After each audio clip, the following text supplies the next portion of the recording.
എന്താണ് അങ്ങനെ എത്തിപ്പെടാത്തത്? നമ്മൾ പോയി ചില ആളുകളോട് സംസാരിക്കണം, ഞാൻ ഇന്ന ആളുടെ മോനാണെന്ന് പോലും അറിഞ്ഞിട്ട് മാറ്റേണ്ടതും മാറ്റി നിർത്തേണ്ടതുമായ സാഹചര്യം ഉണ്ടാകുമ്പോൾ അതൊരു വേദന എന്നുമില്ലേ?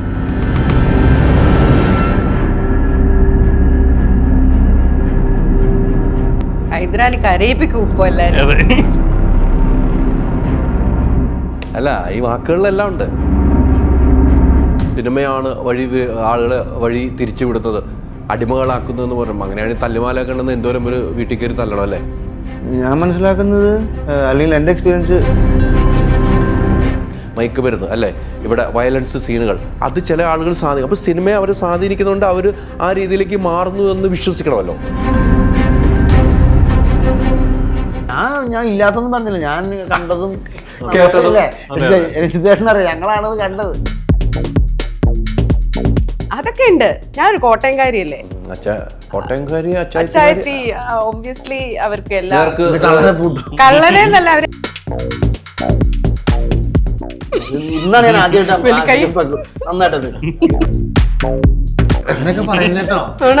ഇനി അത് പറയുന്നത് ഇപ്പൊ സർക്കാർ സിനിമയുടെ തെറ്റ്.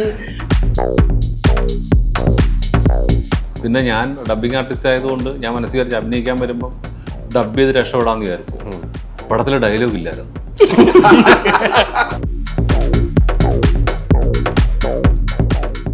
Ultra modern kitchen devices. ഒരു കിച്ചണിൽ വേണ്ട എല്ലാ ലേറ്റസ്റ്റ് ബ്രാൻഡുകളും ഇവിടെയുണ്ട്.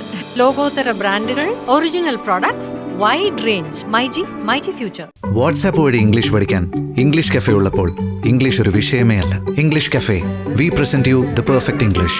WhatsApp now 9633388575.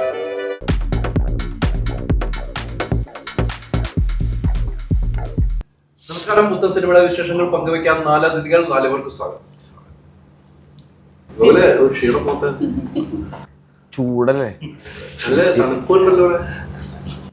അതൊക്കെ താൽക്കാലികമായിട്ടുള്ള കൃത്രിമ തണുപ്പല്ലേ, ശരിക്കും ചൂടല്ലേ. പ്രളയശേഷം ഒരു ജലകന്യകയാണ് പ്രളയവും, അതിനുശേഷം ജലകന്യകയും അല്ലേ? നല്ല പേര്, നല്ല ക്യാപ്ഷൻ. ഇനി ഈ സിനിമ പ്രേക്ഷകരിലേക്ക് എത്തിക്കുകയാണ്. ഇനി പ്രേക്ഷകർ തീരുമാനിക്കട്ടെ അല്ലേ, എന്താണ് ഇതിലെ വേഷം? ഇതിലൊരു കള്ളന്റെ ക്യാരക്ടർ, കള്ളൻ. എന്തോ ചിരി വന്നുപോയി. ഒരു കള്ള ലക്ഷണം അല്ലേ, ഒരു കള്ള ലക്ഷണം. ഇതില് ഇവരുടെ ആശയുടെ വീട്ടിലേക്ക് ക്ഷണിക്കാതെ വരുന്നൊരു കള്ളൻ. ആ കള്ളനെയും ആ വീട്ടിലെ കുടുംബിനിയായ ആശയെയും ചുറ്റിപ്പറ്റിയുള്ള സംഭവ വികാസങ്ങളാണ് പ്രളയശേഷം എന്ന ജലകന്യക മുന്നോട്ട് വയ്ക്കുന്ന ആശയം. മുന്നോട്ട് വയ്ക്കുന്ന അല്ലേ? എനിക്ക് തോന്നുന്നു ഇപ്പൊ സർക്കാർ കുറെ സിനിമകളുമായിട്ട് മുന്നോട്ട് വന്നു. എനിക്ക് തോന്നുന്നു നല്ല പ്രവൃത്തിയാണ് സർക്കാർ മുന്നിട്ടിറങ്ങി കുറെ സിനിമകൾ. ഈ ഇടയ്ക്ക് അരികെ കുറെ സിനിമകൾ ഇങ്ങനെ വന്നോളാം, ഒന്നൊന്നായി സിനിമകൾ. സർക്കാർ ഒരു സിനിമ എടുക്കുമ്പോൾ, ഗൂഗിളിലേക്ക് ഒരു കാഴ്ചപ്പാട്, എൻ്റെ ഒക്കെ ഒരു കാഴ്ചപ്പാട്, സിനിമ പ്രേക്ഷകരിലേക്ക് എത്തുന്നുണ്ടെങ്കിലും സർക്കാരിന് വേണ്ട രീതിയിലുള്ള ഒരു പ്രമോഷന്റെ ഭാഗമായിട്ട് ഫ്ലെക്സുകളോ പോസ്റ്ററുകളോ അങ്ങനെ ഉണ്ടാകാറുണ്ടോ എന്ന് ശ്രദ്ധിക്കാറുണ്ടോ? ഗൂഗിളൊക്കെ ഒരു ആക്ടറാണ്. ഈയിടെയായിട്ട് അത് കാണുന്നുണ്ട്. സർക്കാർ പ്രമോഷനും കൂടി കുറച്ചും കൂടി മുൻതൂക്കം കൊടുക്കുന്നുണ്ട്. പ്രമോഷനും കൂടി, അതായത് ഈ പറഞ്ഞ പോലെ ഫ്ലെക്സുകളും ഇതേപോലെ പ്രമോഷൻ ആക്ടിവിറ്റീസും. സാധാരണഗതി പണ്ടൊന്നും ഇങ്ങനെ കണ്ടിട്ടില്ല എന്ന് എനിക്ക് തോന്നുന്നു. ഇങ്ങനെ ഒരു നമ്മൾ സാധാരണ സിനിമയ്ക്ക് നമ്മൾ ഇതേപോലെ ചെയ്യുന്ന പോലെ ഒരു പ്രമോഷനൊന്നും സാധാരണ ഒരു ഗവൺമെൻറ് പ്രൊഡ്യൂസ് ചെയ്യുന്ന പടങ്ങൾക്ക് ഉണ്ടാവാറില്ല. പക്ഷെ ഇപ്പം സർക്കാർ അതിനും കൂടി മുൻതൂക്കം കൊടുക്കുന്നുണ്ട്. അത് നല്ലതാണ്. ഈ ഒരു സബ്ജക്റ്റ് കേട്ടപ്പോൾ ഈ ഒരു സബ്ജക്റ്റിലേക്ക് വരാനുള്ള കാരണം ഉണ്ടാവുമല്ലോ. ഒരു സർക്കാർ പ്രൊജക്റ്റാണ്, സർക്കാർ പ്രൊജക്റ്റിന് പൈസയുടെ കാര്യങ്ങൾ കുറവായിരിക്കാം, സബ്ജക്റ്റ് നല്ലതാകണം, എന്തെങ്കിലും നമുക്ക് പൈസ മാത്രമല്ല, നമ്മൾ ഒരു കലാകാരൻ പൈസ മാത്രം നോക്കിയല്ല ഒരു സിനിമയിലേക്ക് വരുന്നത്. എന്തായിരുന്നു പ്രധാനപ്പെട്ട ഒരു ഘടകമുണ്ടായത്? ഈ സിനിമയിലേക്ക് ഞാൻ വരാനുള്ള പ്രധാനപ്പെട്ട കാരണം ഇതിൻ്റെ സംവിധായകരായ മനോജ് ഏട്ടനും. കാരണം ഞാൻ ആദ്യമായിട്ട് അഭിനയിപ്പിച്ചത് നാടകത്തിലാണ്. ഞാൻ ആദ്യം അഭിനയിക്കുന്നത്. എന്നെ ആദ്യമായിട്ട് നാടകത്തിലേക്ക് സെലക്ട് ചെയ്തത്, അല്ലെങ്കിൽ നാടകത്തിൽ അഭിനയിപ്പിച്ചത്, എനിക്ക് അഭിനയിക്കാനുള്ള കോൺഫിഡൻസ് തന്നത്, അതിലൂടെ സിനിമയിലേക്കും എന്നെ ലീഡ് ചെയ്തത് മനോജ് ഏട്ടനും വിനോദ് ഏട്ടനുമാണ്. അപ്പോൾ അവരുടെ സിനിമയിൽ അഭിനയിക്കാൻ പറ്റുക എന്നുള്ളത് എന്നെ സംബന്ധിച്ച് വളരെ വലിയ കാര്യമാണ്. അതാണ് ഈ സിനിമയ്ക്ക് ഞാൻ കാണുന്ന സ്പെഷ്യാലിറ്റി. ഇത്രയും സിനിമകൾ അഭിനയിച്ചിട്ടുണ്ടെങ്കിലും ഈ സിനിമ എനിക്ക് സ്പെഷ്യലാണ്. അതിൻ്റെ പ്രധാന കാരണം എൻ്റെ ഗുരുക്കന്മാരുടെ സിനിമയാണ്. അല്ല, ആ ഒരു ബന്ധം ഇപ്പോഴും കൊണ്ടുപോകുന്നുള്ളതാണ് അല്ലേ? കൊണ്ടുപോകുന്ന വെച്ചാൽ അത് പോയിട്ടില്ല, അത് പോവില്ലല്ലോ. അത് ഞാൻ ഞാൻ അത് അങ്ങനെ കൊണ്ടുപോകുന്നു എന്ന് പറഞ്ഞാൽ അതങ്ങനെ ഇപ്പൊ അച്ഛനും അമ്മയായിട്ടുള്ള ബന്ധം നമ്മൾ കൊണ്ടുപോകേണ്ട കാര്യമില്ല. അത് അല്ല, എല്ലാവർക്കും ഇങ്ങനെ കീപ്പ് ചെയ്യണമെന്നില്ല. ആ വന്ന വഴി മറക്കുന്ന ഒത്തിരിയോ ആളുകളുണ്ട്. തലപറഞ്ഞ് എണ്ണ തേക്കുമെന്ന് പറയും, ചൊല്ലുണ്ട്. അങ്ങനെയുള്ളവരുമുണ്ട്. അതുകൊണ്ടാണ് ഞാൻ അത് അങ്ങനെ എടുത്തിട്ടത്. ആ വഴി ഇപ്പോഴും തുടർന്ന് പോകുന്നു. ആ ഗുരു ശിഷ്യ ബന്ധം ഇപ്പോഴും തുടർന്ന് പോകുന്നു. ഇപ്പോഴും നാടകത്തിലാണ് ആദ്യമായിട്ട് അഭിനയിപ്പിച്ചത്. ഇപ്പോഴും ഞാൻ ഏത് സിനിമ ജോയിൻ ചെയ്താലും ആ സിനിമയിൽ ഞാൻ ജോയിൻ ചെയ്ത് ഫസ്റ്റ് ഷോട്ടിന് മുന്നേ ഞാൻ മനോഹരനെ വിനോദിനെ വിളിക്കാം. ഇപ്പോഴും വിളിക്കാം. ഇപ്പം ഞാൻ വിളിക്കുമ്പോൾ അവർ എടുത്തില്ലെങ്കിലും ഞാൻ മെസ്സേജ് അയച്ചിരുന്നു, മനോട്ട ഒരു പടം ജോയിൻ ചെയ്തു, തുടങ്ങാൻ പോവുകയാണ്, ദയമേക്ക് പിന്നെ ഇരിക്കുന്നു. അപ്പം ഞാൻ വിളിക്കുമ്പോൾ എടുത്തില്ലെങ്കിൽ ഞാൻ മെസ്സേജ് അയച്ചിടും. ആ മെസ്സേജ് അവർ കാണുമ്പോൾ റിപ്ലൈ ചെയ്യാറുണ്ട്, ഓൾ ദി ബെസ്റ്റ് ചെയ്യും. അപ്പോൾ അത് എനിക്കൊരു കോൺഫിഡൻസ് ആണ്. ഇത്രയും സിനിമകൾ അഭിനയിച്ചിട്ടുണ്ടെങ്കിലും ഒരു സിനിമ ആദ്യമായിട്ട് ജോയിൻ ചെയ്യുമ്പോൾ എനിക്കൊരു ചെറിയൊരു ഭയം ഉണ്ടാവാറുണ്ട്. അത് ഞാൻ ഓവർകം ചെയ്യുന്നത് ഇവരോട് പറഞ്ഞിട്ടാണ്. എനിക്കത് പറഞ്ഞില്ലെങ്കിലും ഒരു സമാധാനം ഉണ്ടാവില്ല. അവരോട് പറഞ്ഞു കഴിഞ്ഞാൽ എനിക്കൊരു കോൺഫിഡൻസ് ആണ്. അത് അല്ല ഗൂഗിൾ, അത് വലിയൊരു എന്താണ് അതിന് വാക്കുകൾ ഇരിക്കുന്നില്ല. ഗൂഗിളിൽ ആ ഒരു യാത്ര അങ്ങോളം എത്തട്ടെ എന്ന് ആത്മാർത്ഥമായി പ്രാർത്ഥിക്കുകയും ആഗ്രഹിക്കുകയും ചെയ്യണം കേട്ടോ. അത് തന്നെയാണ് വേണ്ട ഒരു കലാകാരൻ. വളർന്നു കഴിഞ്ഞാലും വളർച്ചയില്ലെങ്കിലും നമ്മളെ ആരാണ് കൈപിടിച്ച് വരുത്തി അവരുടെ പിന്നിലുള്ള ഒരു യാത്ര എന്ന് വെച്ചാൽ അത് സ്വർഗത്തിന് തുല്യമാണ് ഗൂഗിൾ. പിന്നെ ഈ പറഞ്ഞ പോലെ ഗുരുനാഥന്മാർ മാത്രമല്ല, ഞങ്ങളുടെ ഫാമിലിയും അങ്ങോട്ടും ഇങ്ങോട്ടും അറിയും. മനോഹരൻ്റെ അമ്മയായും മനോഹരൻ്റെ അച്ഛനായാലും എൻ്റെ അച്ഛനെയും എൻ്റെ അമ്മയും മനോഹരൻ്റെ ഭാര്യയെയും മനോഹരൻ്റെ റിലേറ്റീവ്സിനെയും എൻ്റെ റിലേറ്റീവ്സിനെയും എല്ലാവരും ഞങ്ങൾ അങ്ങോട്ടും ഇങ്ങോട്ടും അറിയുന്ന അങ്ങനത്തെ ഒരു ബന്ധമുണ്ട്. ഗുരു ശിഷ്യന് മാത്രമല്ലാതെ ഞങ്ങൾ കുടുംബക്കാരായിട്ട് അങ്ങോട്ടും ഇങ്ങോട്ടും അറിയുന്നവരാണ്. അതിലൂടെ ഇപ്പം ഹരിയെ അറിയും. ഹരിനെയൊക്കെ മനോഹരനാണ് പരിചയപ്പെടുന്നത്. അപ്പോൾ ആ ഒരു ഹരിയെ കാണുന്നതിന് മുന്നേ തന്നെ ഒരു അറ്റാച്ച്മെൻറ്റ് എനിക്ക് തോന്നിയിട്ടുണ്ട്. ലോഹി സാറിനോടും അതുപോലെ ഹരിയോടും ഒക്കെ മനോഹരൻ പറഞ്ഞത് വെച്ചിട്ട് ഹരിയെ കാണുന്നതിന് മുന്നേ തന്നെ ഒരു അടുപ്പം, ഒരു മനസ്സിനോട് അടുപ്പം എനിക്ക് തോന്നിയിട്ടുണ്ട്. ഇദ്ദേഹത്തെ കാണുന്നതിനും പരിചയപ്പെടുന്നതിനും മുന്നേ തന്നെ. അപ്പം അത് മനോഹരനും വിനോദന്റെ ഒരു അങ്ങനെയാണ് ആ ബന്ധം. യാത്രയിലാണ് എല്ലാ ബന്ധങ്ങളും. ഈ സിനിമ വരെ യാത്രയിലാണ്. ഈ ഹരിയെക്കുറിച്ച് പറയുമ്പോൾ ഹരി എനിക്ക് നേരത്തെ പരിചയമുണ്ട്. കുറേ നാളുകൾക്ക് മുമ്പ് ഞങ്ങൾ പരിചയപ്പെട്ടു. ഞങ്ങൾ കുറേ കാര്യങ്ങൾ ആശയവിനിമയം ചെയ്തിട്ടുണ്ട്. ഞാൻ ഇന്ന് വന്നതേ ചോദിച്ചതാണ്. ആദ്യം കാണുമ്പോൾ നമ്മുടെ അന്നത്തെ ഒരു പ്രൊജക്റ്റ് ഉണ്ടല്ലോ, ഇപ്പോൾ ഇരിക്കുന്നില്ലേ എന്ന് ചോദിച്ച് അത് വളരെ വേദനയോട് കൂടി തന്നെ ഞാൻ ചോദിച്ചതും വേദനയോട് കൂടിയാണ് ഞങ്ങൾ അന്ന് സംസാരിച്ചതും. അത്രയും ആരുടെ മോനാണെന്ന് പറയേണ്ട കാര്യമല്ലോ. ലോഹി സാറിൻ്റെ മോൻ എന്ന് പറയുമ്പോൾ ഇദ്ദേഹം എവിടെ എത്തി നിൽക്കേണ്ടതെന്നാണ് അറിയാം. ഒരിക്കലും അച്ഛൻ്റെ പേരിൽ അറിയണമെന്ന് ആഗ്രഹപ്പെടുന്ന ഒരാളല്ല. അദ്ദേഹത്തിൻ്റെ കഴിവുകൊണ്ട് അദ്ദേഹത്തിന് അറിയാവുന്ന ക്യാമറ എന്തൊക്കെയാണോ ആ ക്യാമറയിൽ എന്തൊക്കെ മാന്ത്രികം തീർക്കാൻ ചെയ്യുന്ന ഒരു വ്യക്തി തന്നെയാണ്. അത് തന്നെയാണ് ഈ പ്രളയശേഷം ഒരു ജലകന്യകയിലും ഉണ്ടായിരിക്കുന്നതെന്ന് ഞാൻ വിശ്വസിക്കുന്നത്, അല്ലേ? അതെ, ഉള്ള പരിമിതികൾക്കകത്ത് നിന്ന് പറ്റാവുന്ന അത്രയും ഭംഗിയാക്കിയിട്ടുണ്ടെന്നാണ് ഞാനും വിശ്വസിക്കുന്നത്. അതൊരു നല്ല ചാലഞ്ചുള്ളൊരു സിനിമയായിരുന്നു. അത് നല്ല രീതിയിൽ തന്നെ ചെയ്യാൻ പറ്റിയിട്ടുണ്ട്.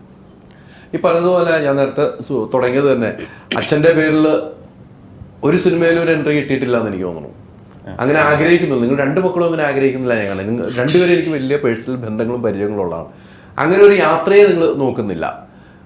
എന്താണ് ഇങ്ങനെ വൈകി പോകുന്നത്? പല പടങ്ങളിൽ നിന്നും മാറുന്നു, വൈകുന്നു എന്ന് ചിന്തിച്ചിട്ടുണ്ടോ? അങ്ങനെ ഒരുപാട് ചിന്തിച്ചിട്ടില്ല. നമുക്ക് വേണ്ട കറക്റ്റ് സമയത്ത് കറക്റ്റ് കാര്യം നടക്കുന്നു തന്നെയാണ് വിശ്വസിക്കുന്നത്. ഇപ്പോൾ ജലകന്യകയും അതുപോലെ തന്നെ സംഭവിച്ചതാണ്. കാരണം മനോജേട്ടൻ എൻ്റെ അടുത്ത് ഇതിൻ്റെ ഏറ്റവും ചെറിയ രൂപത്തിലുള്ള കഥ പറയുന്നത് 2019. അത് ഇങ്ങനൊരു ചിന്തയുണ്ട്, ഇതൊരു സിനിമയാക്കിയാലോ എന്ന് പറയുന്നത്. അപ്പം അന്ന് തൊട്ട് പിന്നെ അതിന് ശേഷം KSFDC വരുന്നതും അവിടെ ഇത് പിച്ച് ചെയ്യുന്നതും ഇതെല്ലാം കഴിഞ്ഞ് വീണ്ടും വർഷങ്ങൾക്ക് ശേഷം മനോജേട്ടൻ ഇത് ഒരു ഓപ്പർച്യൂണിറ്റി വന്നപ്പോൾ വീണ്ടും ചോദിച്ചു, ഇപ്പം ഇങ്ങനൊരു ഇത് വന്നിട്ടുണ്ട്, ചെയ്യുന്നുണ്ടോ? തീർച്ചയായിട്ടും. അതെന്ന് വെച്ച് കഴിഞ്ഞാൽ അപ്പോഴും മനോജേട്ടൻ ചെറിയ ഒരു ബഡ്ജറ്റിനകത്തായിരിക്കും ചെയ്യുന്നത്, നമുക്ക് പരിമിതികളുണ്ടാവും, ചെയ്യാം. കാരണം ഇതെല്ലാം ഒരു ചാലഞ്ചാണ്. ആ ചാലഞ്ച് ഏറ്റെടുത്ത് മുമ്പോട്ട് പോകുമ്പോൾ അതിനൊരു സുഖമുണ്ട്. അപ്പോൾ ജീവിതം മൊത്തത്തിലൊരു ചാലഞ്ചാണ്, എല്ലാവർക്കും ചാലഞ്ചാണ്. അപ്പോൾ നമ്മുടെ ചാലഞ്ച് നമ്മൾ തന്നെ നേരിടുന്നതിനൊരു സുഖമുണ്ടല്ലോ. അപ്പോൾ അച്ഛൻ്റെ പേര് പറഞ്ഞ് അതിനു വേണ്ടി നടക്കുന്നതിലും നമ്മൾ തന്നെ ചാലഞ്ച് ഏറ്റെടുത്ത് മുമ്പോട്ട് പോകുന്നതിനൊരു സുഖമുണ്ട്. പക്ഷെ അവിടെയും വേറെ പ്രശ്നമുണ്ട്. അച്ഛൻ്റെ പേര് പറഞ്ഞ് നമ്മുടെ ചാലഞ്ചായിട്ട് പോകുമ്പോഴും പല സമയത്ത് വേദനകൾ തോന്നാറില്ലേ? എന്താണ് അങ്ങനെ എത്തിപ്പെടാത്തത്?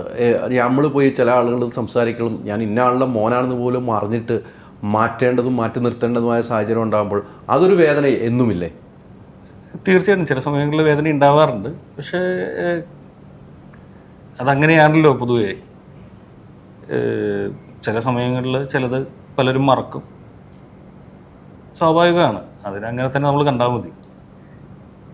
അങ്ങനെ മറക്കാൻ കഴിയുന്നുണ്ടല്ലോ. അതെ, എനിക്ക് വളരെ സിമ്പിളായിട്ട് വിടാൻ പറ്റുന്നുണ്ട്. ഹൈദരാലി കരയിപ്പിക്കും ഇപ്പൊ എല്ലാരും. അതെ. എനിക്ക് വയ്യ. അല്ല, ഈ വാക്കുകളിലെല്ലാം ഉണ്ട്. വാക്കുകൾ എല്ലാം യോജിച്ചെടുക്കാൻ പറ്റുന്നില്ല, അടർന്നു പോകുന്നുണ്ട് പല വാക്കുകൾ പറയുമ്പോഴും. അല്ല, ഞാനത് അനുഭവിച്ചിട്ടുണ്ട്, അതുകൊണ്ടാണ്.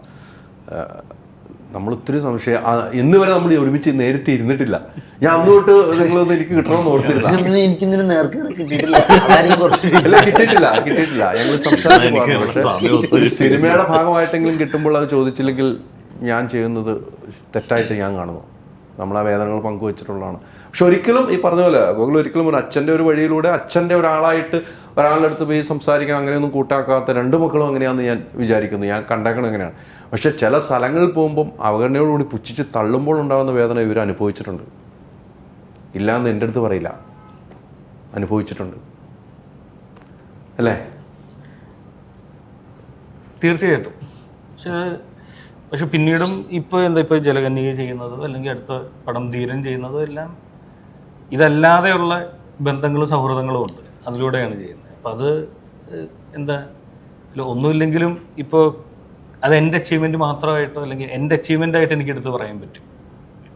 അതിലൊരു തീർച്ചയായിട്ടും ഒരു സുഖം കാണുന്നുണ്ട്. അല്ല, അതിൽ അഭിമാനിക്കുകയും ചെയ്യാം. എല്ലാ നമ്മൾ ചെയ്യുന്ന വർക്കിലാണല്ലോ നമ്മൾ കഴിവ് കാണിക്കുന്നത്. അങ്ങനെ വർക്കുകൾ വരുന്നു, നമ്മുടെ കഴിവുകൾ തെളിയിക്കുന്നു. ഈ അവഗണിച്ചവരും പുച്ഛിച്ചവരൊക്കെ നേരെ നമ്മുടെ മുമ്പിലേക്ക് വരുന്ന ഒരു കാലമുണ്ടെന്ന് നമ്മൾ വിശ്വസിച്ച് യാത്ര ചെയ്യുക. ആ യാത്രയ്ക്ക് സുഖം ഉണ്ടാവുള്ളൂ, യാത്രയിൽ വിജയം ഉണ്ടാവുള്ളൂ. അങ്ങനെ വിജയിക്കട്ടെ യാത്ര. എങ്ങനെ ഉണ്ടായിരുന്നു ഇതിൻ്റെ വർക്കുകൾ മൊത്തത്തിൽ? ഈ പ്രളയശേഷം ഒരു ചില കുറച്ച് വെള്ളം ഒക്കെ ഉണ്ടെന്നൊക്കെ ഞാൻ ചുമ്മാ വിശ്വസിക്കാനോ ഉണ്ടോ എന്ന് എനിക്കറിയില്ല. പടം കണ്ടാലേ പറയാൻ പറ്റുള്ളൂ. അല്ല, ഇത് ഭയങ്കര എന്താ പറയുക, ഒരു കൂടുതൽ കഥയും നടക്കുന്ന ഒരു വീടിനകത്ത് തന്നെ. അപ്പോൾ അതിനകത്തേക്ക് ഈ പറഞ്ഞ പോലെ പ്രളയത്തിന് ആസ്പദമാവുന്ന ഒരു മഴയുണ്ട്. എന്നാൽ ഈ മഴ മുഴുവൻ നമുക്ക് കാണിക്കാൻ പറ്റില്ല. ഈ മഴയെ ഈ വീടിനകത്ത് ഫീൽ ചെയ്യിപ്പിക്കണം. അതിന് കുറച്ചൊക്കെ പറ്റിയിട്ടുണ്ടെന്നാണ് ഞാൻ വിശ്വസിക്കുന്നത്. എനിക്ക് തോന്നിയൊരു ചലഞ്ച് അതാണ്. ഞാൻ സിനിമ അവസാനമായിട്ട് തിയേറ്റർ ഞാൻ ലാസ്റ്റ് ഡേ സിനിമ കണ്ടപ്പോൾ എനിക്ക് DOPന്റെ ഏറ്റവും ചലഞ്ചിങ് ആയിട്ട് എനിക്ക് തോന്നിയത്, തീർച്ചയാണെന്ന് എനിക്കറിയില്ല, ഈ സിനിമ നടക്കുമ്പോൾ പുറത്ത് മൊത്തം മഴയാണ്, പക്ഷെ ഇത് അവര് അകത്തത് ഫീൽ ചെയ്യിപ്പിച്ചിട്ടുണ്ട്. അത് എൻ്റെ അഭിപ്രായത്തിൽ ചെറിയ കാര്യമല്ല. കാരണം ഷൂട്ട് ചെയ്യുമ്പോൾ മഴയില്ലല്ലോ, നല്ല വെയിലത്തെ ഷൂട്ട് ചെയ്യുന്നത്. അപ്പോൾ പക്ഷെ എൻ്റെ ഉള്ളിൽ നിൽക്കുമ്പോൾ നമുക്ക് പുറത്ത് മഴയുണ്ടെന്ന് തോന്നിക്കുന്ന രീതിയിലുള്ള മാജിക് ഹരി മനോഹരനും കൂടി അതിനകത്ത് ചെയ്തു വെച്ചിട്ടുണ്ട്. എനിക്ക് തോന്നിയ കാര്യമാണ്. ഡയറക്ടറും DOPയും കൂടെ ചേർന്ന് കഴിഞ്ഞപ്പോൾ അതൊരു വലിയ ഒരു വിപ്ലവമാക്കി എടുത്തിട്ടുണ്ട്. എല്ലാവരും ഒരു കൂട്ടായ്മ ഉണ്ടല്ലോ അതിനകത്ത്.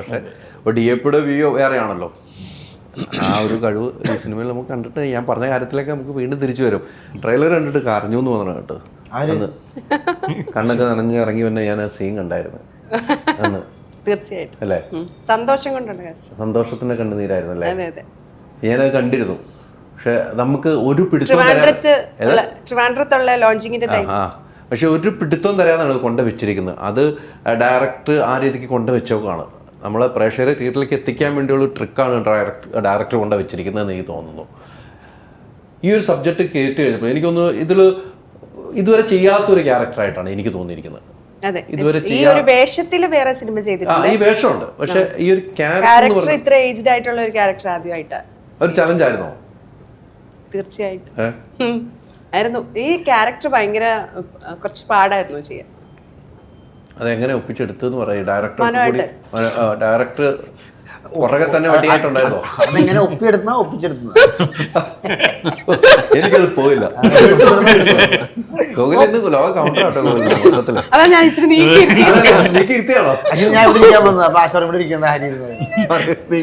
കാരണം ആക്ഷൻ കട്ടിനോടൊക്കെ ഞാനേ ഉണ്ടാവും രക്ഷിക്കാനാണ്. ദൂരെ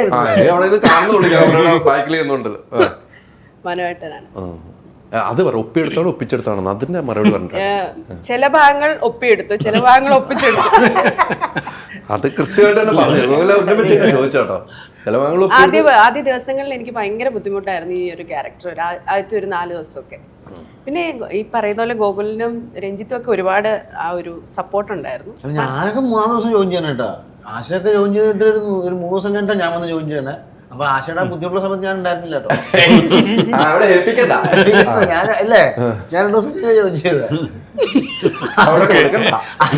അവിടെ പണി ഓർമ്മയില്ല, എന്റെ ഓർമ്മ പോയി, ഓർമ്മ മൊത്തം പോയി. ഈ ക്യാരക്ടറിന് ഇറങ്ങിയിട്ടില്ലേ? അതല്ല, ഈ ഗോകുലം വന്നിരുന്നാലും ഓർമ്മ പോകും. ഞാൻ ഇന്ന് ഒതുങ്ങിയിരിക്കാൻ നോക്കുമ്പോൾ ഗോകുൽ കയറി ഗോൾ അടിച്ചോണ്ടിരിക്കുക. എനിക്ക് സമാധാനം. ഞാനാണ് ഹൈദരാബാദിലോട് പറഞ്ഞ പ്ലീസ് എന്നെ ബുദ്ധിമുട്ടിപ്പിക്കല്ലേ, കാല് പിടിച്ചിട്ട് ഇരിക്കുക അവിടെ. അവിടെ അല്ല ഇവിടെ തന്നിട്ടുണ്ട്. ആ അതെ അതെ. ഞാൻ ഇന്ന് സൗമ്യമായിട്ട് നോയമ്പാണെന്ന് പറയുകയും ചെയ്തു. അതിന് മൊത്തം ഗോകുൽ ഇവിടെ കുറച്ചേരി ഞാൻ ഇല്ലാത്തൊന്നും പറഞ്ഞില്ല, ഞാൻ കണ്ടതും കേട്ടതല്ലേ. എനിക്കറിയാം, ഞങ്ങളാണത് കണ്ടത്. അപ്പൊ നിങ്ങൾ രണ്ടാളും രഞ്ജിത്തും ഉണ്ടായിരുന്നു. രഞ്ജിത്ത് അധികം ദിവസം ഉണ്ടായിരുന്നു. ജോയിൻ ചെയ്തു പറയാപ്പോ. രഞ്ജിത്ത് കുറച്ച് ദിവസമേ ഉള്ളായിരുന്നു, എല്ലാ ദിവസവും എന്റെ കൂടെ ഉണ്ടായിരുന്നു ഗോകുലിനായിരുന്നു. മേക്കപ്പ് ഇടുമ്പോഴും പോലും ഒരുമിച്ചിരുന്ന മേക്കപ്പ് ഇടുമ്പോഴും ക്യാരവാനില്ലാത്ത അല്ല വീട്ടിലായത് കാരണം കൊണ്ട് ക്യാരവാൻ വേണ്ടിയൊന്നുമില്ല, ഒരു മുറിയിലായിരുന്നു. ആ മുറിയിലും ഒരു സ്വൈര്യം തന്നിട്ടില്ലെന്നുള്ള എപ്പോഴും ആ ദേഷ്യമൊക്കെ എനിക്ക് അഭിനയിക്കുമ്പോ തീർത്തും തോന്നുന്നു അല്ലേ. ചങ്ങലേക്ക് വലിച്ചുകൊണ്ട് തോന്നില്ലേ. അത് ഗോകുലിനെ നന്നായിട്ട് ഇടിക്കുന്നുണ്ട്, അടിയൊക്കെ കൊടുക്കുന്നുണ്ട്, അതൊക്കെ കൊടുത്തിട്ടുണ്ട്. കള്ളനെ പൂട്ടിയിടാനുള്ള ധൈര്യമൊക്കെ കിട്ടിയായിരുന്നു അല്ലേ? അതൊക്കെ ഉണ്ട്. ഞാനൊരു കോട്ടയംകാരിയല്ലേ. കോട്ടയംകാരി അച്ചായത്തി ഒബ്വിയസ്ലി അവർക്ക് കള്ളനെന്നല്ല, അവരെല്ലാം ജോലിയും ചെയ്യുന്നവരായിരിക്കും. കോട്ടയമുള്ള സ്ത്രീകള് പറമ്പിലൊക്കെ ഒരുപാട് ജോലി ചെയ്യുന്നവരായിരിക്കും, എല്ലാ കാര്യങ്ങളും അറിയാവുന്നവരായിരിക്കും. ഭാഗ്യദേവത സിനിമ ഒരു ഡയലോഗില്ലേ, അല്ല പറമ്പിലെ ജോലിയൊക്കെ ചെയ്യണത് എനിക്ക് അത് ആ ഒരു എക്സ്പീരിയൻസ് ഉണ്ടെന്ന് തോന്നി. കാരണം ആ സിനിമയിൽ സീരിയസ് ആ വാഴ വെട്ടുന്ന കാണുന്നതും കൈക്കോട്ടെടുക്കുന്ന കാണുമ്പോഴൊക്കെ അതിന്റെ ഒറിജിനാലിറ്റി ഉണ്ട്. ഞങ്ങൾക്കൊക്കെ ചെറുപ്പത്തില് അങ്ങനെയാ, അവധിക്കാലത്ത് കുറച്ച് ജോലിയൊക്കെ തരും ഇങ്ങനത്തെയൊക്കെ, അതൊക്കെ ചെയ്യണം. വീട്ടില് ഞങ്ങള് 3 മക്കളാ, കുറച്ച് ജോലികൾ തരും. NSS ക്യാമ്പോ അതൊക്കെ പോലെയായിരുന്നു, തൊഴിലുറപ്പ് പദ്ധതിയോ അതൊക്കെ പോലെയായിരുന്നു, വീതിച്ചായിരുന്നു. പക്ഷെ ഒരു സിനിമയിലേക്ക് വരുന്ന പല സിനിമകൾ ചെയ്ത് പ്രോഗ്രാംസ് ചെയ്യുന്നുണ്ട് അല്ലെ, പല മേഖലയിൽ നിൽക്കുന്നുണ്ട്. വേണ്ടത്ര സിനിമകളിലേക്ക് ശ്രദ്ധ പതിക്കാതെ വേറെ മേഖലയിലേക്ക് കൂടുതൽ ശ്രദ്ധയിലേക്ക് പോകുന്നുണ്ട്. ഇപ്പൊ ഈ ഒരു സിനിമ വന്നു കഴിയുമ്പോൾ അതിനൊരു മാറ്റം ചിന്തിക്കുന്നുണ്ടോ നമ്മുടെ കഥാപാത്രങ്ങളിലേക്ക്? ചിന്തിക്കുന്നതിൽ കൂടെ ആഗ്രഹിക്കുന്നുണ്ട്, സംഭവിക്കട്ടെ അങ്ങനെ. കാരണം സിനിമ എല്ലാവരുടെയും വലിയൊരു ആഗ്രഹങ്ങളാണ്. അത് ഏതൊരു വ്യക്തിക്കും നമ്മൾ ചെയ്യുന്ന ഏറ്റവും പീക്ക് സാധനം എന്ന് പറയുന്ന കലാകാരന്മാർക്ക് സിനിമ തന്നെയാണ്. അതിനകത്ത് സക്സസ് ആകുക എന്നുള്ളതാണ് എല്ലാവരുടെയും ആഗ്രഹം. ഡയറക്ടർ ആണെങ്കിലും DOP ആണെങ്കിലും ആക്ടേഴ്സ് ആണെങ്കിലും. അപ്പോൾ അത് സംഭവിക്കട്ടെ, എല്ലാവരുടെയും ആഗ്രഹമല്ലേ അത്. നമ്മൾ എന്ത് ചെയ്യുന്നതിലും സക്സസ് ആകണമെന്ന് ആഗ്രഹിക്കുന്നവരല്ലേ. ഈ നമ്മൾ പല സിനിമകൾ ചെയ്തിട്ടും പിന്നീട് ആ സിനിമയിൽ നിന്നും മാറി നിൽക്കുന്ന ഒരു ബ്രേക്ക് വന്നു, പിന്നെ കാണുന്നില്ല. അങ്ങനെ ഒരു ഗ്യാപ്പുകൾ ഒത്തിരി ആശയിൽ ഞാൻ കാണുന്നുണ്ട്, ഒരു പ്രഷർ എന്ന നിലയിൽ കാണുന്നുണ്ട്. അത് എന്തുകൊണ്ടാണ്, എങ്ങനെയാണ് സംഭവിച്ചു പോകുന്നത്? ഞാൻ ഇടയ്ക്കിടയ്ക്ക് സ്ക്രിപ്റ്റുകൾ കേൾക്കാറുണ്ട്. അപ്പം സ്ക്രിപ്റ്റിൽ ചില കാര്യങ്ങൾ എനിക്ക് ബുദ്ധിമുട്ടുള്ളത് വരുമ്പം ഞാൻ ചിലത് മാറാറുണ്ട്.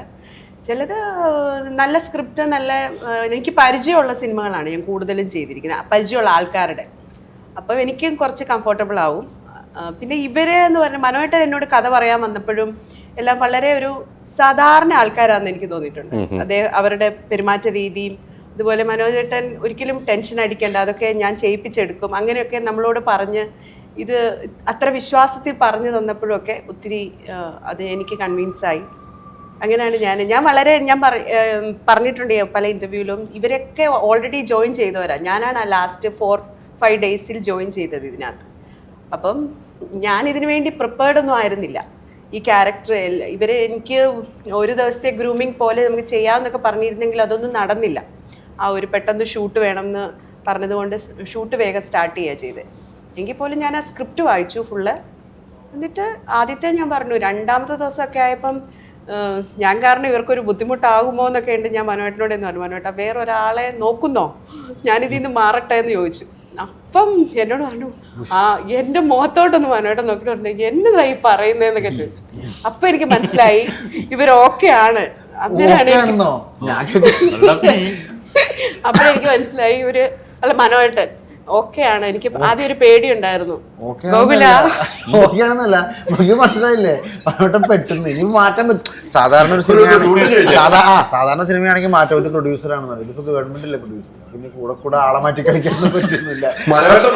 മനോഹരൻ പെട്ട പോലെ നോക്കി എന്താ മാറ്റാനോ ഞാൻ പെട്ടു നിൽക്കുകയാണെന്നുള്ളതാണ്. അപ്പൊ ആശ പറയാ എനിക്ക് മനസ്സിലായി ഇവര് ഓക്കെ ആണെന്ന് എന്നിട്ട് ആശ തിരിച്ചെഴുതി മനോജ് എന്ന വ്യക്തി പെട്ടുപോയത്. മനോട്ടനെ നോക്കിയപ്പോ എനിക്ക് മനസ്സിലായി ഞാൻ മനോഹരന്റെ ഈ സിനിമയ്ക്ക് ഓക്കെ ആണെന്ന്. എവിടെ ഓക്കെ ആണെന്നല്ല. മനോട്ട് എന്നോട് പറഞ്ഞതാ, അതായിരിക്കും. ചോദിക്കേ. പിന്നെ ഞാൻ ഒരു കാര്യം പറയട്ടെ, അതിനിടയ്ക്ക് പറഞ്ഞപ്പോ സിനിമകളിൽ ആശയെ കാണുന്നില്ല, കുറെ വലിയ ഇടവേളക്ക് ശേഷമാണ് സിനിമയിൽ വരുന്നത് പറഞ്ഞിട്ട്. അതെന്താ കാര്യം? ഇഷ്ടം പോലെ പരസ്യം ചെയ്യല്ലേ. ഞാനത് പറഞ്ഞു, വേറെ മേഖലയിലാണ് 500 പരസ്യം അതിന്റെ ഇടയിൽ. പിന്നെ എന്തിനാ സിനിമ ചെയ്യുന്നത്? അത് നാഷണൽ ആർട്സ് ആണ്. ഒരു ടെൻഷനുമില്ല. കോൾഗേറ്റ്, ബ്രിട്ടാനിയ, IPL അല്ലേ, ഏതൊക്കെയാ ബ്രാൻഡ്, നെസ്ലെ, ചിരി നോക്കിയ കൈ നിറയെ പൈസ, പിന്നെ സിനിമ ചെയ്യണത് കൈ നിറയെ പൈസ. ഇതിവിടെ വന്ന് 30 ദിവസം മെനക്കെട്ട് അവിടെ 30 ദിവസം കൊണ്ട് 28 പരസ്യം ചെയ്തിട്ട് വരാം. ഇപ്പൊ ആശ ചെയ്യുന്ന പരസ്യങ്ങൾക്ക് ആശക്ക് കിട്ടുന്ന റെമ്യൂണറേഷനാണ് ഈ സിനിമയുടെ ടോട്ടൽ ബഡ്ജറ്റ്. എന്റെ ദൈവം, ഇപ്പൊ ഇത് മനസ്സിലായില്ലേ? കള്ളത്തരമായിരുന്നുള്ളത്. അപ്പൊ ഇത് സജി ചെറിയ അതിന് മറുപടി പറഞ്ഞു മന്ത്രി സജി ചെറിയാനിലേക്ക് ഇട്ടിരിക്കുന്ന. അല്ല, അതും നമുക്കൊരു ഗുണമാണ്. കാരണം ഇത്രയും ഹൈലി പെയ്ഡ് ആയിട്ടുള്ള ആർട്ടിസ്റ്റിന് നമുക്കൊരു ഇത്രയും സിനിമയ്ക്ക് കിട്ടുക എന്നുള്ളത് പറയുമ്പോ ഒരു രസമൊക്കെയാണ്. മനോഹരനാണ് അനുഭവിച്ചത്. മനോഹരൻ ഞാൻ പോണെങ്കിൽ പൊയ്ക്കോട്ടെ എന്ന് ചോദിച്ചിട്ടുണ്ട്. പറഞ്ഞ ആശ ഞാൻ അനുഭവിച്ചില്ല. അപ്പൊ എനിക്ക് രഞ്ജിത്ത് ഇവിടെ ഒരു കാര്യം, ഇവര് ഈ ഗോകുലും മനോജുമായിട്ടുള്ള ആത്മബന്ധം എവിടെയൊക്കെ എത്തുന്നത്. ഇവിടെ വരെ മനോജിനെ സപ്പോർട്ട് ചെയ്ത് ഗോകുൽ ഇങ്ങനെ അല്ല, ഞങ്ങളൊരു 20 വർഷത്തെ പരിചയമുണ്ട്. ഓ, ഇത് വല്ലാത്ത പരിചയം. 20 വർഷം. അപ്പൊ മനോഹരന്റെ ഒരു കണ്ണ് ചിമ്പിൽ എനിക്ക് മനസ്സിലാവും എന്താണ് മനോഹരന്റെ അവസ്ഥ. അപ്പൊ എനിക്ക് ആശ പറഞ്ഞത് വെച്ച് എനിക്ക് മനസ്സിലായി. ഞാൻ കണ്ടില്ല കേട്ടോ ആശ മനോട്ടോട് ചോദിക്കുമ്പോ പറഞ്ഞപ്പോ മനോട്ടിന് ഇങ്ങനെ പറഞ്ഞു എന്ന് പറഞ്ഞപ്പോ മനസ്സിലായി ആ പറഞ്ഞതിന്റെ ഉദ്ദേശം ഇതായിരുന്നു. ഇങ്ങനെ വർഷത്തെ ഇവരുടെ അടുപ്പം വെച്ച് ആലോചിക്ക്, ഇത് ഈ മൂവിയില് ഞാൻ മാത്രമേ ഉള്ളൂ ഒരു സ്ത്രീ ആയിട്ട് ഇവരെയൊക്കെ ഒന്ന് പോറ്റി 18 ദിവസം വിജയിച്ചു വന്നത്. അതിന് വേറെ അവാർഡ് കൊടുക്കാൻ, അതിന് വേറെ അവാർഡ് കൊടുക്കാൻ ഇപ്പൊ സഹിച്ചതിന് ഒരു അവാർഡ് ഇപ്പൊ ഗോകുല് ചോദിക്കും. 18 ദിവസം ഇത്രയും പുരുഷന്മാര് ഗവൺമെന്റ് മനോട്ടം പറയുന്നത് ഗവൺമെന്റ് പടമായി. പക്ഷെ ഇതെല്ലാം പറയുന്നുണ്ടെങ്കിലും ഇതൊക്കെ ഞാൻ പറഞ്ഞിരുന്നു. ഇങ്ങനെയൊക്കെയാണ് ഞാൻ കണ്ടതും കേട്ടതും. പക്ഷെ ഞാൻ ഒരു 3 ദിവസം മുന്നേ സിനിമ കണ്ടു. സിനിമ കണ്ടിട്ട് എനിക്കൊന്നും പറയാനില്ല. ആശ വളരെ ഭംഗിയായിട്ട് അഭിനയിച്ചിട്ടുണ്ട്. നല്ലതായിട്ട് ഫീൽ ചെയ്തിട്ടുണ്ട്. ചില സമയത്തൊക്കെ നമ്മൾ ആ സിനിമയിൽ വർക്ക് ചെയ്തിട്ടുണ്ട്. എന്നാൽ പോലും നമുക്കറിയാം സിനിമയാണെന്ന് അറിയാം. എന്നാൽ പോലും ആ സിനിമ കാണുമ്പോൾ ആശയുടെ പെർഫോമൻസ് കാണുമ്പോൾ എനിക്ക് കണ്ണു നിറഞ്ഞു പോയി. അത് തന്നെയാണ് ഏറ്റവും ലാസ്റ്റ് ജോയിൻ ചെയ്തതാണ് ആശ. അപ്പം ഈ മനോജ് എന്ന ഡയറക്ടർ കുറെ ആളുകൾ സമീപിച്ചിട്ടുണ്ടാവും എന്നാണ് എൻ്റെ വിശ്വാസം. വേറെ ആളുകൾ സമീപിച്ചിട്ടുണ്ടാവും. ആശയിലേക്ക് തന്നെ എത്തുകയും ഒരു ദിവസം അഭിനയിച്ചതിനുള്ള ചോദ്യം ഉയർത്തുകയും ചെയ്തപ്പോൾ ആശയിൽ ഉള്ള വിശ്വാസമാണല്ലോ ആ ഡയറക്ടറിനുണ്ടായിരുന്നത്. ഈ ഡയറക്ടർ പിന്നെ സർക്കാരിലേക്കും കൂടെ അവതരിപ്പിക്കണം. ഇന്ന ആളുകളാണെന്ന് അവതരിപ്പിക്കുന്ന ഒരു നിലയിലേക്ക് എത്തിയപ്പോൾ ആശയിലേക്ക് അവർ ഉൾക്കൊണ്ടു. ആശ അഭിനയിച്ചു വെച്ചത് ഇപ്പോൾ ഗോകുൽ കണ്ടു. ഇനി പ്രശ്നമാണ് കണ്ടത്. ഗോകുൽ കൃത്യമായിട്ട് നന്നായിട്ട് അഭിനയിച്ചിട്ടുണ്ട്. അതിൽ ആശ ഇന്നാണ് ഞാൻ ആദ്യമായിട്ട് നന്നായിട്ട് അഭിനയിച്ചു. അത് ഭംഗിയായിട്ട് എല്ലാം ചെയ്തിട്ടുണ്ട്. ഇതൊരു സോപ്പിംഗ് അല്ല, സത്യസന്ധമായിട്ട് പറയാം. ഞാൻ ഇതിന്റെ ക്യാമറ മുമ്പിൽ സോപ്പ് ചെയ്യേണ്ട സത്യസന്ധമായിട്ട് പറയണം. അപ്പം നേരത്തെ ഞാൻ ചോദിച്ചതിൻ്റെ മറുപടി ഇപ്പം ഗോകുല് പറഞ്ഞു. എന്താണ് നമ്മൾ പരസ്യത്തിന് പോകണോണ്ടാണ് സിനിമയിൽ ഇല്ലാത്തതെന്ന് പറഞ്ഞു കേട്ടോ. എനിക്ക് അങ്ങനെ തോന്നിയത് ഇപ്പൊ ഗോകുല് പറഞ്ഞപ്പോൾ അതിലേക്ക് പോയത്. പക്ഷെ എന്ന് മാത്രമല്ല, വേണ്ടത്ര നിലയിൽ മലയാള സിനിമയിൽ നമുക്ക് വേണ്ട ഒരു കഥാപാത്രം കിട്ടാതെ പോകുന്നു എന്ന് ചിന്തിച്ചിട്ടുണ്ടോ മച്ചാ? എങ്ങനെ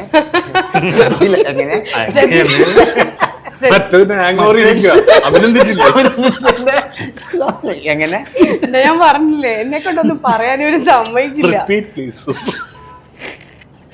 പറഞ്ഞിപ്പോ ചോദിച്ചല്ലോ, എന്തിനു പറയാം. കുറച്ച് വെള്ളം താടി. ഞാനത് എങ്ങനെ പറയും, എങ്ങനെ പറയാതിരിക്കും? തീർച്ചയായിട്ടും ഉണ്ട്. എന്നായിരുന്നു ഒന്നുകൂടെ പ്ലീസ് ആണോ? അല്ല, ആശ ചെയ്തു വെച്ചിരുന്ന പല കഥാപാത്രം നമ്മൾ പ്രേക്ഷകർ കണ്ടിട്ടുണ്ട്, ഇഷ്ടപ്പെടുന്നുണ്ട്. ഇപ്പൊ ഈ സിനിമ കണ്ട ഒരു വ്യക്തി പറഞ്ഞു ഈ സിനിമയിലെ വേഷങ്ങളും. പക്ഷെ വേണ്ടത്ര മലയാള സിനിമ ആശ എന്ന ഒരു ആർട്ടിസ്റ്റിനെ ഉപയോഗിച്ചിട്ടില്ല എന്ന് തോന്നുന്നുണ്ടോ? എനിക്ക് തോന്നുന്നു സ്വയം. അങ്ങനെ ഞാൻ ചെയ്ത സിനിമകളൊക്കെ എനിക്ക് ഇഷ്ടപ്പെട്ട സിനിമകൾ തന്നെയാണ്. സന്തോഷാണെങ്കിലും ബഷീറിൻ്റെ പ്രേമലേഖനം, അങ്ങനെ ചെയ്ത എല്ലാ സിനിമകളും, മേരാ നാം ഷാജി, കട്ടപ്പനയിലെ ഋതിക് റോഷൻ, അങ്ങനെ ഞാനൊരു എനിക്ക് തോന്നുന്നു ഏകദേശം ഒരു 50 സിനിമയാണെന്ന് തോന്നുന്നു, ഞാൻ എണ്ണിയിട്ടില്ല. അത്രയും ചെയ്ത ക്യാരക്ടർ ചെറുതും വലുതും ആണെങ്കിലും അതിനകത്ത് നായിക പ്രാധാന്യമുള്ള 2-3 സിനിമകൾ ചെയ്തു, ക്യാരക്ടർ റോളിൽ പ്രാധാന്യമുള്ളത് ചെയ്തു. അതൊക്കെ സിനിമ എന്ന് പറയുന്നത് നമ്മൾ അഭിനയിക്കുന്ന സിനിമ സക്സസ് ആകുന്നതിലാണ് നമ്മുടെ ക്യാരക്ടറുകളും എല്ലാം അറിയുന്നത്. ഇപ്പം ഞാൻ അഭിനയിച്ച ഒരു ചെറിയ റോളാണെങ്കിൽ പോലും ആ മൂവി സക്സസ് ആയാൽ ഞാൻ ചെയ്തത് വളരെ ഇമ്പോർട്ടൻറ്റ് ഉള്ള ഒരു ക്യാരക്ടറായിരിക്കും. അത് സക്സസ് ആയിട്ടില്ലെങ്കിൽ നമ്മൾ അതിനു വേണ്ടി പ്രയത്നിച്ചുകൊണ്ടേയിരിക്കണം. ഒരു പെട്ടെന്ന് സക്സസ് വരുന്ന ഒരു കരിയർ ആയിരുന്നില്ല എൻ്റേത് ഇത്രയും നാളും. അപ്പം എന്നിട്ടും എനിക്ക് സിനിമ ചെയ്യുന്നുണ്ടായിരുന്നു. 1 വർഷം 1-2 ആണെങ്കിൽ പോലും എനിക്ക് നല്ല ക്യാരക്ടേഴ്സ് എനിക്ക് വരുന്നതിൽ നിന്ന് ഞാൻ ചെയ്തിരുന്നു. ഞാൻ ചെയ്ത പല സിനിമകളും പലരും കാണുമ്പോൾ ഇപ്പം മമ്മൂക്കായുടെ സിനിമ, പുള്ളിക്കാരൻ സ്റ്റാറ, അങ്ങനെ ലോക്പാൽ, അങ്ങനെയൊക്കെ കുറേ സിനിമകൾ ഞാൻ ചെയ്തിട്ടുണ്ട്. ഞാൻ ചെയ്തതിൽ കണ്ടവരൊക്കെ അതിനകത്ത് എന്നെ അഭിപ്രായം വിളിച്ച് പറയാറുമുണ്ട്. റിപ്പീറ്റായിട്ട് ഞാൻ അഭിനയിച്ച ഡയറക്ടേഴ്സിൻ്റെ കൂടെ 3-4 സിനിമകൾ പല ഡയറക്ടേഴ്സിൻ്റെയും കൂടെ വർക്ക് ചെയ്തിട്ടുണ്ട്. പിന്നെ എനിക്കും എൻ്റേതായ കുറേ കാര്യങ്ങളുണ്ട്. മോളുടെ കാര്യമായിരുന്നു എനിക്ക് ഏറ്റവും ഇമ്പോർട്ടൻ്റ്. അവരുടെ ഒരു വളർച്ചയുടെ പ്രായം നമ്മൾ ഒത്തിരി അങ്ങ് ബിസിയായി. പരസ്യം എന്ന് പറഞ്ഞാൽ നമുക്ക് 1 ദിവസം 1-2 ദിവസമൊക്കെ ഷൂട്ടുള്ളൂ. അത് വേണമെങ്കിൽ നമുക്ക് മോളെ കൊണ്ടുപോകാം, അതൊന്നും ഒരു തടസ്സമായിരുന്നില്ല. സിനിമ എന്ന് പറയുന്നത് നമ്മളൊരു കമ്മിറ്റ്മെൻ്റാണ്. അത് മാസങ്ങളുണ്ടാവും, സ്ഥലം മാറി നിൽക്കണം. അതൊക്കെ കുട്ടിയുടെ വളർച്ചയിൽ കുറച്ച് ബാധിക്കുന്നതാണ്, സ്റ്റഡീസിലും ഒക്കെ. അപ്പോൾ എനിക്കും അതൊക്കെ കണ്ടു വേണമായിരുന്നു സിനിമയൊക്കെ ചൂസ് ചെയ്യാൻ. അതൊക്കെ അതിൻ്റെ ഒരു അമ്മു ചെറുതായിരുന്ന സമയത്ത് ഞാൻ ഒത്തിരി സിനിമകൾ ചെയ്യുമായിരുന്നു അടുപ്പിച്ച്. അപ്പം മോളെ എനിക്ക് കൊണ്ടുപോകാമായിരുന്നു. പിന്നെ സ്കൂളൊക്കെ തുടങ്ങിയപ്പം ഞാനും അതിനകത്തൊക്കെ ഒത്തിരി ദൂരെയുള്ള യാത്രകളൊക്കെ ഒഴിവാക്കുമായിരുന്നു. പിന്നെ വേറെ ലാംഗ്വേജിൽ നിന്ന് വരുന്നത് ഒഴിവാക്കുമായിരുന്നു. ഇപ്പം കുട്ടി വളർന്നു, എനിക്കും എല്ലാം കംഫർട്ടബിൾ ആയിട്ടുള്ളൊരു ടൈമാണെന്ന് എനിക്ക് തോന്നിയിട്ടുണ്ട്. അതൊക്കെ ഇതിനകത്തൊരു വലിയ ഇമ്പോർട്ടൻ്റ് ആയിട്ടുള്ളൊരു കാര്യമാണ്. നമ്മളെല്ലാം നോക്കണം. നമ്മുടെ കരിയർ എപ്പോഴും ഇമ്പോർട്ടൻ്റ് ആണ്. അല്ലെങ്കിൽ നമ്മൾ കരിയറിന് വേണ്ടി തന്നെ മാറ്റി വയ്ക്കണം. ഒരു സ്ത്രീ എന്ന നിലയിൽ എൻ്റെ ഫാമിലി അതിനേക്കാൾ ഇമ്പോർട്ടൻ്റ് ആണ്. എൻ്റെ മോള്, അമ്മ, അച്ഛൻ, ഹസ്ബൻഡ്, അവരുടെ ഫാമിലി. എൻ്റെ ഹസ്ബൻഡ് ഒരു മോനാണ്, അച്ഛനും അമ്മയ്ക്കും.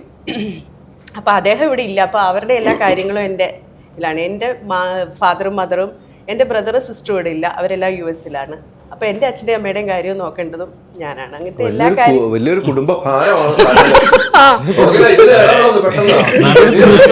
വലിയൊരു കുടുംബഭാരമല്ല, അതൊരു ചെറിയൊരു ചോദ്യമായിരുന്നു. അത് പറഞ്ഞു എന്റെ അച്ഛനൊക്കെ ഗൾഫിലെ അമ്മ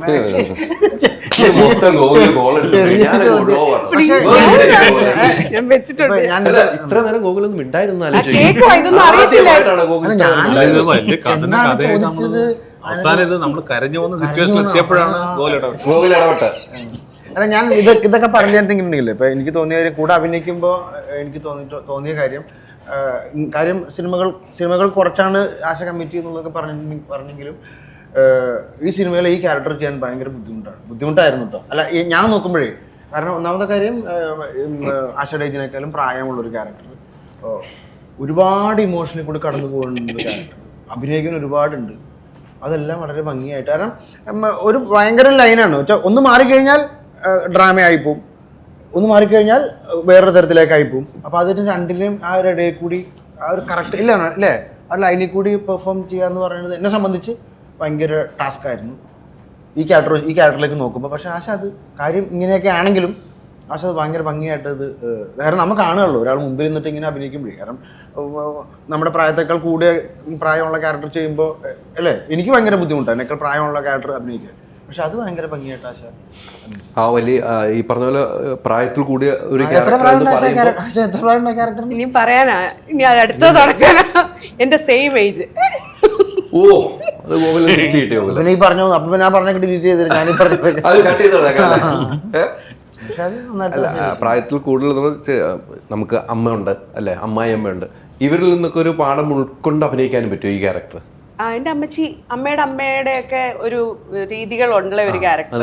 അതുപോലെ എന്നെ ചെറുപ്പത്തിൽ നോക്കുന്ന ഒരു അമ്മച്ചി ഉണ്ടായിരുന്നു. ബോബനും മോളിയിലെ ഒരു അമ്മച്ചിയെ കാണിക്കത്തില്ലേ നമ്മുടെ കഥയില്, ആ അമ്മച്ചി ഈ ക്യാരക്ടറുമായിട്ട് നല്ല സാമ്യമുള്ള ഒരു അമ്മച്ചി.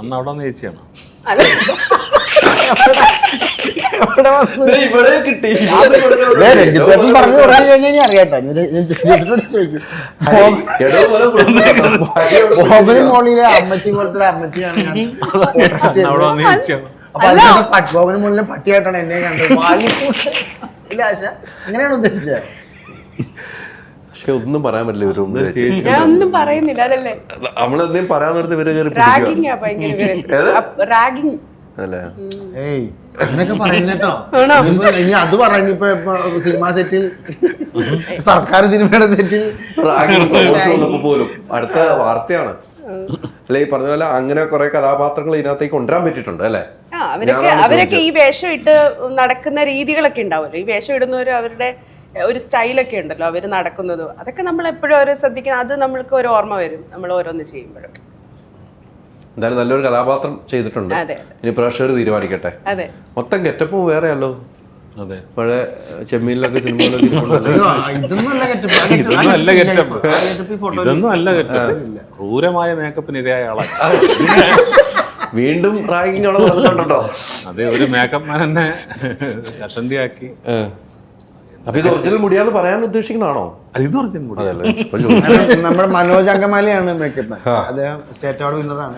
എന്റെ അടുത്ത് താടി വളർത്താൻ പറഞ്ഞ് മുടി വളർത്താൻ പറഞ്ഞു. ഞാൻ വെച്ച് അങ്ങനെ ഒരു കഥാപാത്രമായിരിക്കും എന്ന് പറഞ്ഞത്. നേരെ ഇത്രയും ഭാഗത്ത് മുടിയെടുത്ത് കളഞ്ഞു, കണ്ണിൽ ലെൻസ് വെച്ച് വന്നു, പിന്നെ നരപ്പിച്ചു, മുഖം കോടിക്കാൻ പറഞ്ഞു.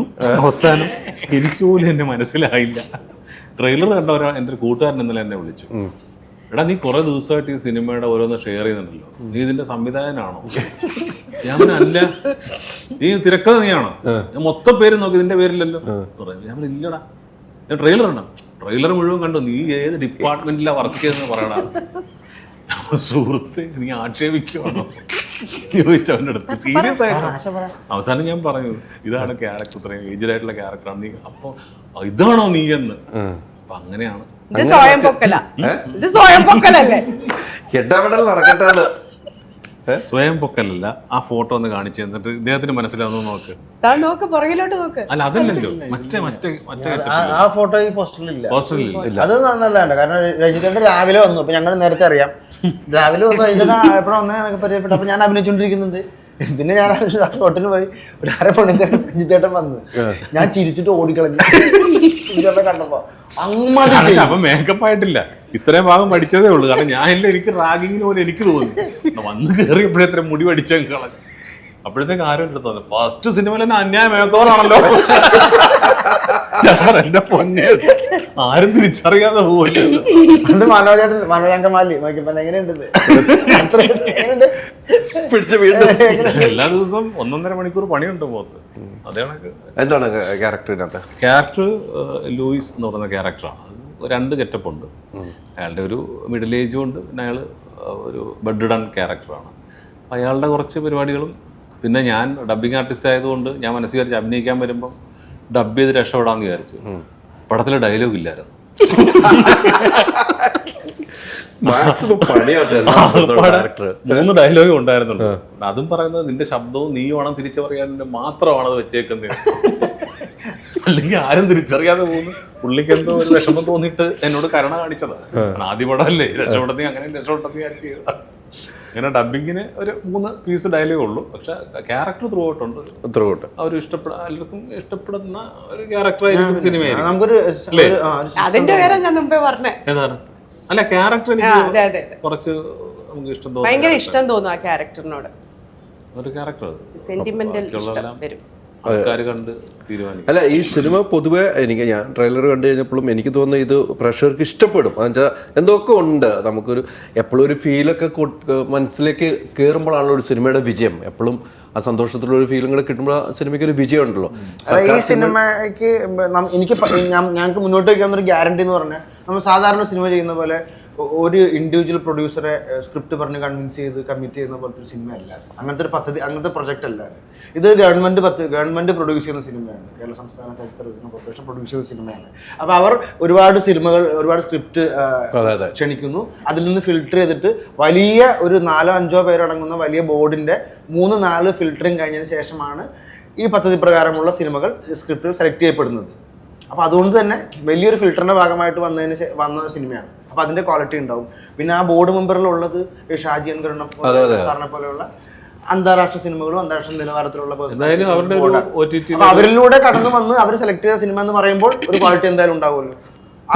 ആ ഗ്യാരണ്ടിയാണ് ഞങ്ങൾക്ക് മുന്നോട്ട് വയ്ക്കാം. മുന്നോട്ട് ഒരു വയ്ക്കാം. നല്ല സിനിമയായിരിക്കും, കാണുന്നവർക്ക് ഒരു നല്ല എക്സ്പീരിയൻസ് കിട്ടുന്ന അല്ല, അങ്ങനെ സിനിമ, നല്ല കലാമൂല്യമുള്ള ഒരു നല്ല സിനിമയായിരിക്കും. കലാമൂല്യം, സർക്കാർ ഒരു സബ്ജക്ട് കലാമൂല്യം വേണമല്ലോ. അതെ, തിയേറ്ററിൽ ഇപ്പോൾ ഒന്ന് കാണുക വലിയ എന്നുള്ള- വിമർശനങ്ങൾ നടന്നുകൊണ്ടിരിക്കുകയാണല്ലോ, സിനിമയാണ് ആളുകളെ വഴി തിരിച്ചുവിടുന്നത്, അടിമകളാക്കുന്നതെന്ന് പറയുമ്പോൾ. അങ്ങനെയാണെങ്കിൽ തല്ലുമാലൊക്കെ ഉണ്ടെന്ന് എന്തോരം ഒരു വീട്ടിൽ കയറി തല്ലണം അല്ലേ? ഞാൻ മനസ്സിലാക്കുന്നത്, അല്ലെങ്കിൽ എൻ്റെ എക്സ്പീരിയൻസ്, സിനിമയ്ക്കൊരു സ്വാധീനമുണ്ട്. അല്ലില്ല, ആ സിനിമ എന്നെ സ്വാധീനിച്ചതുകൊണ്ടാണ് ഞാൻ സിനിമ നടനായത്. സിനിമ എന്നെ അങ്ങനെയാണ് സ്വാധീനിച്ചത്. മറ്റുള്ളവരെ എങ്ങനെ സ്വാധീനിച്ചു എന്ന് എനിക്കറിയാൻ പാടില്ല. പേഴ്സണലി സിനിമ എന്നെ സ്വാധീനിച്ചത് ഒരു സിനിമാ നടനാവണം എന്നുള്ളൊരു ആ ഒരു പോയിന്റാണ്. സിനിമ എന്നെ സിനിമ അങ്ങനെയാണ് സ്വാധീനിച്ചത്. അല്ല, ഗൂഗിൾ പറഞ്ഞപ്പോൾ സിനിമ ഗൂഗിളിൽ അങ്ങനെ സ്വാധീനിച്ചെങ്കിൽ ഈ മറ്റുള്ളവർ ചെയ്യുന്നത് സിനിമയെ സ്വാധീനിക്കുന്ന ഘടകങ്ങളെടുത്ത് ഇവർ പെരുമാറുന്നു എന്നാണോ അതിന്റെ അർത്ഥം? അല്ല, ഞാൻ പറഞ്ഞത് രണ്ടാമതുണ്ടല്ലോ സിനിമ എന്നെ സ്വാധീനിച്ചത് ഇങ്ങനെയാണ്.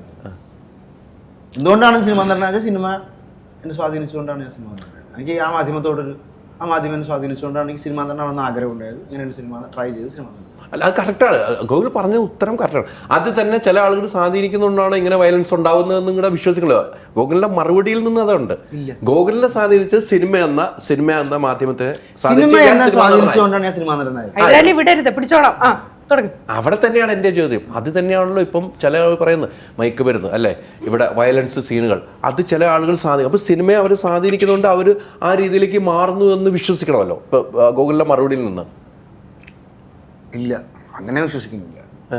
ഗൂഗിൾ പറഞ്ഞ മറുപടി അതാണ്. സിനിമ എന്നെ സ്വാധീനിച്ചത് എങ്ങനെയാണെന്ന് മാത്രമാണ് ഞാൻ പറഞ്ഞത്. അങ്ങനെ വ്യക്തികളെ സ്വാധീനിക്കുന്നില്ല അപ്പോ സിനിമ. അതെനിക്കറിയാൻ പാടില്ല. സിനിമ എന്നെ സ്വാധീനിച്ചത് ഇങ്ങനെയാണെന്നാണ് ഞാൻ പറഞ്ഞത്. അല്ല, ഗൂഗിൾ അവിടെയാണ് ഒരു ക്ലാരിറ്റി വേണ്ടോ? ഗൂഗിൾ എന്താണ് ക്ലാരിറ്റി കുറവ്? അല്ല, ഗൂഗിളിനെ സ്വാധീനിക്കുന്ന സിനിമയാണ്, സിനിമയിൽ നിന്ന് സ്വാധീനിച്ച സിനിമ ഗൂഗിളിനെ എങ്ങനെയാണ് സ്വാധീനിച്ചത്? സിനിമ നടനാവുന്നുള്ള ആക്ടിങ്. ആ ആക്ടിങ്ങിൽ തന്നെ ചില ആൾക്കാരെ സിനിമയെ സ്വാധീനിക്കുന്നു എന്ന് പറയുമ്പോൾ ഞാൻ സിനിമ കാണുന്ന പ്രശ്നം. അപ്പൊ ഗൂഗിൾ ചെയ്തത് ഞാൻ ചെയ്യും. മനുഷ്യന് വിവേക ബുദ്ധി എന്ന് പറഞ്ഞൊരു സാധനം തന്നിരിക്കുന്നേ, തെറ്റേതാ ശരിയേതാന്ന് അറിയാനുള്ള. നമുക്കറിയില്ലേ സിനിമയിലെ ഇന്ന സാധനങ്ങൾ തെറ്റാണ്, ഇന്ന സാധനങ്ങൾ ശരിയാണെന്നുള്ളത്. അതിനല്ലേ വിവേക ബുദ്ധി. മൃഗങ്ങളിൽ നിന്ന് എങ്ങനെയാ മനുഷ്യൻ വ്യത്യാസപ്പെട്ടിരിക്കുന്നത്? എങ്ങനെയാ വിവേക ബുദ്ധി. അതാണ് എന്റെ ആൻസർ. അപ്പൊ അത് ബുദ്ധിപരമായിട്ട് സിനിമയായിട്ടും ജീവിതമായിട്ടും കാണുക അല്ലെ? ഞാൻ രക്ഷപ്പെടുത്തി കേട്ടോ. അതാണ് സിമ്പിൾ ആയിട്ടുള്ള ഉത്തരവാണ്. അല്ല, ഒരിക്കലും സിനിമയെ നമ്മൾ കുറ്റം പറയേണ്ട കാര്യവുമില്ല. നമ്മൾ എങ്ങനെയാണെന്ന് മനുഷ്യൻ തീരുമാനിക്കാം. സിനിമ കാണുന്നത് എല്ലാം കാണുന്നതിന് പണ്ടൊക്കെ ഉള്ള സിനിമകൾ കണ്ടു കഴിഞ്ഞാൽ ഇവിടെ കൂട്ട ബലാത്സംഗം നടക്കുള്ളൂ അല്ലെ? പണ്ടത്തെ സിനിമകൾ ഞാൻ വ്യാഖ്യാനിച്ചാൽ അങ്ങനെയാണ് കേട്ടോ അല്ലെ? പണ്ടത്തെ സിനിമകൾ അങ്ങനെയല്ല. അപ്പൊ സിനിമയായിട്ടാണ് അതാണ് ഇപ്പൊ പറഞ്ഞത്. അല്ലെ, ഒരു വ്യത്യാസമുണ്ട്. ടീനേജ് പിള്ളേരോട് നമ്മൾ ഇതൊന്നും അവതരിപ്പിക്കാനും കൂടെ പ്രയാസമുണ്ട്. കുട്ടികളിൽ ഇത് നമുക്ക് വിവേക ബുദ്ധി പറഞ്ഞു കൊടുക്കാൻ പ്രയാസമാണ്. അപ്പം അതിനുള്ള ഇപ്പം അവൈലബിൾ ആണ്. പണ്ട് നമുക്ക് ഇത്രയും സിനിമകൾ കാണാനുള്ള ഒരു ഫെസിലിറ്റി ഒന്നും ഉണ്ടായിരുന്നില്ല. ഫുൾ ടൈം ഇൻ്റർനെറ്റ് പോലുള്ള എല്ലാ ഫെസിലിറ്റിയും ഫ്രീയാണ്. അപ്പം കുട്ടികൾക്ക് ഏത് ലാംഗ്വേജിലുള്ള സിനിമ കാണാനുമുള്ള ചാൻസസ് ഉണ്ട് ഇപ്പം, ഏത് തരം സിനിമകൾ. അപ്പം മാതാപിതാക്കൾ അതിനകത്ത് കുടുംബത്തിൽ നിന്ന് തുടങ്ങണം അല്ലെ? മക്കളെ ശ്രദ്ധിക്കേണ്ടത് വീട്ടിൽ നിന്നും തുടങ്ങണം അല്ലേ? വീട്ടിൽ നിന്നും തുടങ്ങണമെന്നാണ് എൻ്റെ ഒറ്റ വാക്കിൽ പറഞ്ഞത്. വീട്ടിൽ നിന്നും ഒരു നിയന്ത്രണം ഉണ്ടായാൽ അത് ഒരു സ്ഥലത്തും എവിടെയും എത്താതെ നല്ല രീതിക്ക് തന്നെ ജീവിതം മുന്നോട്ട് കൊണ്ടുപോകാൻ കഴിയുമെന്ന് വിശ്വസിക്കുന്നു ഞാൻ. പക്ഷേ അതിനും ഒരു പരിധിയുണ്ട്. ഈ പറഞ്ഞതുപോലെ അതിനും ഒരു ഇന്നത്തെ ഇൻ്റർനെറ്റ് യുഗം വലിയ യുഗമാണ്. മൊബൈൽ ഇതിന് വലിയ പ്രോത്സാഹനം കൊടുക്കുന്ന മൊബൈൽ സംവിധാനമുണ്ട്. ഇതെല്ലാമാണ് ഒരു പരിധിവരെ ഇങ്ങനെയൊക്കെ ആയി മാറുന്നതെന്ന് നമ്മൾ വിശ്വസിക്കാം. അങ്ങനെയുള്ള സമൂഹമാണ് ഇവിടെ ഉള്ളത്. പക്ഷേ സിനിമയിൽ മാത്രം അടിച്ചേൽപ്പിക്കുന്നതിൽ ഞാൻ സ്വയം യോജിക്കുന്നില്ല എന്നാണ് ഞാൻ പറഞ്ഞു വെച്ചത്. സിനിമയിൽ മാത്രം സിനിമ കണ്ടുകൊണ്ടാണ് ഈ വയലൻസ് ഉണ്ടായത്. ദൃശ്യം കണ്ടിട്ടാണ് ആ കൊലപാതകം നടന്നതെന്ന് പറഞ്ഞാൽ ഞാൻ അംഗീകരിക്കില്ല അല്ലേ? മാർക്കോ കണ്ടിട്ടാണ് അവൻ പോയി വഴക്കുണ്ടാക്കിയെന്ന് പറഞ്ഞാൽ ഞാൻ അംഗീകരിക്കില്ല. അപ്പം സിനിമയിലേക്ക് മാത്രം തലയിൽ വെച്ച് കഴിഞ്ഞാൽ ഇവിടെ സിനിമകൾ ഉണ്ടാകില്ല. അപ്പം ഈ സിനിമ പ്രസ്ഥാനം തന്നെ പൂട്ടിപ്പോവും. അപ്പം അതിലേക്ക് ഞാൻ യോജിക്കുന്നില്ല എന്ന് മാത്രമേ ഗോകുലെ പറഞ്ഞുള്ളൂ. അത് ആ പോയിന്റിൽ മാത്രമേ ഞാൻ ഇപ്പോഴും നിൽക്കുന്നുള്ളൂ. എന്തായാലും പ്രളയശേഷം ഒരു ജലകന്യക, അത് കന്യകയായിട്ടങ്ങ് ഇമ്പമാർന്ന് തിയേറ്ററിൽ ആളുകൾ കാണട്ടെ. പറഞ്ഞതുപോലെ നേരത്തെ ഞാൻ പറഞ്ഞു വെച്ചത് വീണ്ടും ആരംഭിക്കുന്നു. ഒന്നും സംഭവിച്ചിട്ടില്ല, യാത്ര തുടരുകയാണ്. ലോയ്സാറിൻ്റെ മോൻ്റെ യാത്ര തുടരും. അവിടെ സ്വന്തം എന്ന നിലയിലുള്ള യാത്ര, അതിനാണ് എപ്പോഴും സന്തോഷം കണ്ടെത്തുക എന്നെനിക്കറിയാം. എന്തായാലും സിനിമ സൂപ്പറാകട്ടെ, സിനിമയുടെ കൂടെ ഉണ്ടാവും. ഇത്തരത്തിലുള്ള പദ്ധതികൾ, ഗവൺമെൻറ് പദ്ധതികൾ പ്രോത്സാഹിക്കും. ഇനിയും പദ്ധതികൾ ഗവൺമെൻറ്റിൻ്റെ ഭാഗത്തുണ്ട്. ഒത്തിരി സന്തോഷം. Thank you.